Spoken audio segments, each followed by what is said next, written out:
ಓಂ ವಿಶ್ವಸ್ಮೈ ನಮಃ.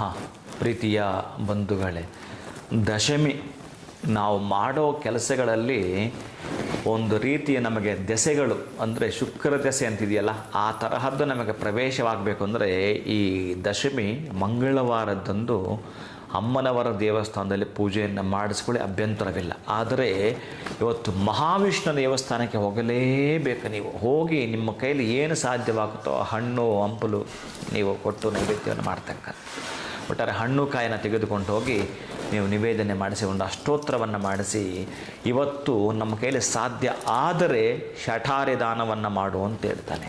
ಕೀರ್ತಿಯ ಪತಾಕೆ ಹರಡುವುದು ಅಂತ ಅದ್ಭುತವಾಗಿರ್ತಕ್ಕಂಥ ಕೀರ್ತಿವಂತರಾಗಿ ರಾರಾಜಿಸ್ತೀರಿ ಶಠಾರಿಯನ್ನು ದಾನ ಮಾಡಿದರೆ.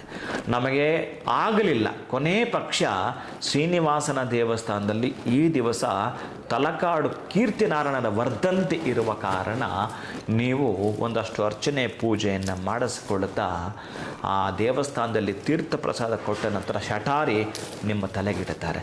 ಆ ಶಠಾರಿ ಏನಿಡುತ್ತಾರೋ ಆ ಸಂದರ್ಭದಲ್ಲಿ ಒಂದಷ್ಟು ದಕ್ಷಿಣೆಯನ್ನು ಅವ್ರ ಕೈ ಕೊಡುವಂಥದ್ದು, ಅಥವಾ ಆ ಶಠಾರಿಗೆ ಒಂದು ತಟ್ಟೆ ತಂದಿರುತ್ತಾರೆ, ಆ ತಟ್ಟೆ ಮೇಲೆ ನಿಮ್ಮ ಕೈಲಾದಷ್ಟು ದಕ್ಷಿಣೆಯನ್ನು ಇಡುವಂಥದ್ದು, ನಮಸ್ಕಾರ ಮಾಡಿಕೊಳ್ಳೋದು.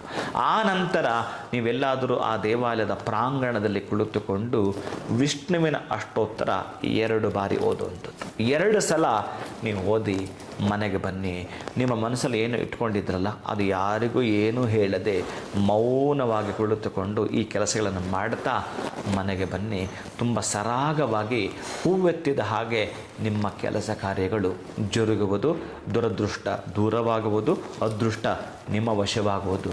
ಪ್ರೀತಿಯ ಬಂಧುಗಳೇ, ಶಿವಂಭೂಯಾತ್, ಒಳಿತಾಗಲಿ.